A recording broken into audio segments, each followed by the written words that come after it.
بے شک حسین پہ رونا میرے نبی کی سنت. ہر شے کو بدعت نہ بناؤ. آپ تو ان کی شہادت سے پہلے رو رہے ہیں. وہ آنکھ ہی کیا جو آل رسول کے مصائب پہ نہ روئے. وہ کیا آنکھ ہے, وہ کیا ایمان ہے, وہ کیا انسان ہے.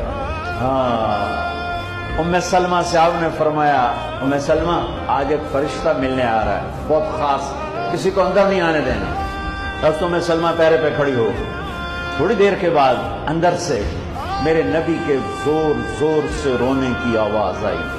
ام سلمہ رہ نہ سکی, بھاگ کے اندر گئیں. تو آپ نے کیا دیکھا؟ آپ نے حسین کو یوں سینے سے چمٹایا ہوا, بلک بلک سسک سسک کے رو رہے.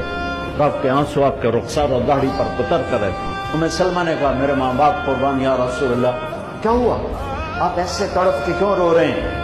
تو آپ نے روتی آواز میں کہا, بہتے آنسوؤں کے ساتھ, کپ کپاتے بدن کے ساتھ, کہ ام سلمہ یہ فرشتہ جو مجھے ملنے آیا تھا کہ میرے بچے کو دیکھ کر کہہ رہا ہے کہ آپ کی امت اس بچے کو قتل کر دے, اور جہاں اس کا خون گرے گا وہ مٹی مجھے دکھائی ہے اس نے.